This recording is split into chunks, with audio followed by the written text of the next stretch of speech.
انشاءاللہ نزید البدایہ محمد اسحاق واسطی ابن حشام اور ابن خلدون اور مفہودی کی تاریخ اور عروہ ابن زبیر رضی اللہ تعالیٰ عنہ کے حوالے سے یہ تمام کتابیں معتبر اختلاف کیا تھا. برادران اسلام یہ ہے وہ بات جو سمجھنے والی ہے کہ یزید اسلام کو سرکاری مذہب بنانا چاہتا تھا, گورنمنٹ بنانا چاہتا تھا. اور یاد رکھنا جس وقت گورنمنٹ ریلیجن کو سرکاری بنائے اس وقت آواز حق بلند کرنا ہر بات دشوار ہوا کرتا ہے, مشکل ہوا کرتا ہے, ناممکن ہوا کرتا ہے. ایک مثال دیتا ہوں کہ حال ہی میں تو وہ آدمی ہو جو ہر کوئی کی حد تک بدتمیزی کر دیتا ہوں اور ہر گورنمنٹ میں کر دیتا ہوں اور ہر حکومت میں کرنے کا یہ شرط مجھے اللہ کے فضل سے رہا ہے. جب یملک کے مخالف تھا تو 11 سال کی, نواز صاحب کے ساتھ ساتھ ان کی مسجد میں 2.5 سال کی, وہ تشریف لے گئے تو اب بھی کر رہا ہوں کہ میں نے بجٹ میں پڑھا کہ اب ہو رہا ہے خورشید خالد صاحب کہ جو آدمی نکاح پڑے گا بچے کے ساتھ 5,000 روپیہ گورنمنٹ کو دے گا. بچے کا نکاح 5,000 روپیہ گورنمنٹ کو دو. اچھا بچہ جس کے گھر پیدا ہو 1,000 روپیہ خزانے میں جمع کرو, بچی پیدا ہو 500 روپیہ جمع کرو, ختنہ کراؤ تو پھر 500 روپیہ جمع کرو. بھائی ضرورت ہے کسی آدمی کی کہے کہ بابا مصطفیٰ کی شریعت تو کہتی ہے کہ ادھر لڑکا ہو ادھر لڑکی ہو, 2 گواہ ہو, فارم بھی نہ ہو, الحمدللہ نحمدہ ونستعینہ ونستغفرہ ونؤمن بہ ونتوکل علیہ. میں نے لاہور میں اتفاق مسجد نے کہا یہ سے شرعی نکاح پڑھانا ہے مجھ سے پڑھاؤ, فی سبیل اللہ پہ ہوگا. جو کچھ گورنمنٹ نے بگاڑنا ہے میرا بگاڑ ہے. ہم باغی ہے اس قانون کے جو قانون کیسے ڈکس کرتا ہے محمد رسول اللہ صلی اللہ تعالی علیہ وسلم کی شریعت کے ساتھ, کتاب اللہ کے ساتھ اور سنت مطہرہ کے ساتھ. لیکن صاحبوں یہ کہنا بڑا مشکل ہوا کرتا ہے اور آج کا زمانہ تو ڈیموکریٹک ہے. اب اگر کہہ بھی دے تو کیا فرق پڑتا ہے. یہاں لاؤڈ اسپیکر بند کرنے کے لیے مسجدوں میں پھر رہے ہیں, گھروں میں پھر رہے ہیں کہ جی قرآن نہ پڑھا جائے, جمعہ کی تقریر بھی نہ کی جائے. میں نے علماء کے نام اس خط میں لکھا, علماء کرام کوشش کی جا رہی ہے نکیل ڈالنے کی. یہ نکیل نہ ڈالنے دینا. ایک بار اگر آپ ان کے قبضے میں آ گئے تو پھر یاد رکھنا آواز آئے حق بلند کرنا بس دشوار ہو جائے گا. آؤ ایسا قانون توڑ دو بڑھانگے ڈھل جسارت کے ساتھ, ہمت کے ساتھ, جو قانون کا انٹرڈکٹ کرتا ہے یعنی تضاد رکھتا ہے کتاب اللہ کے ساتھ اور رسول اللہ علیہ السلام کی شریعت کے ساتھ. یہ تو تھوڑی سی بات ہے تو پھر بھی زبان میں بجلیاں برنیاں اب بس دشوار ہے. لیکن یہ دور حسین کا دور ہے. بابا یہ یزید داڑھی بھی رکھے ہوئے تھا اور بظاہر کلمہ بھی پڑھتا تھا, لا الہ الا اللہ محمد الرسول اللہ.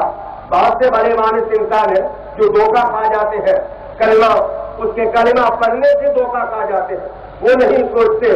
کہ ایسے بھی لوگ ہوتے ہیں جو 25-25 سال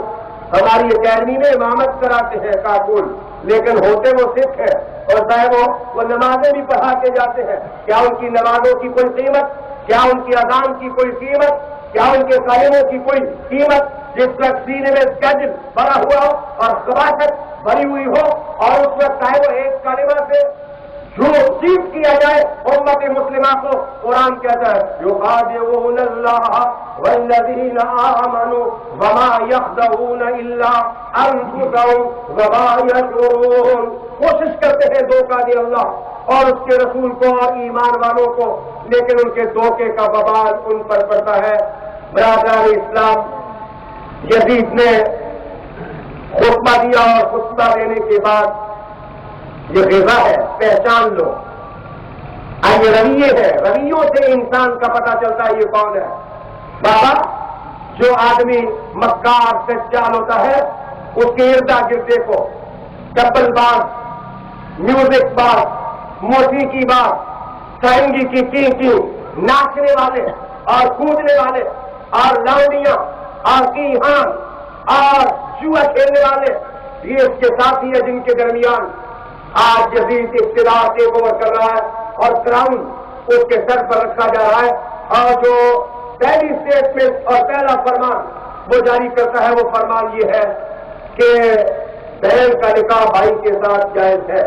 اور ماں کا نکاح بیٹے کے ساتھ جائز ہے، اور اگر کوئی آدمی سرود اور رقص اور عیاشی کی محفل قائم کرے تو گورنمنٹ آف اسلام علیہ باللہ اس کی اجازت دیتی ہے، نمازیں ضائع کرنے کا سرٹیفکیٹ دیا جا رہا ہوتا ہے اور لونیوں سے اپنے دربار میں رقص کرایا جاتا ہے، اور برادران اسلام علماء کی طرف منہ کر کے کہا جاتا ہے کہ اگر تم نے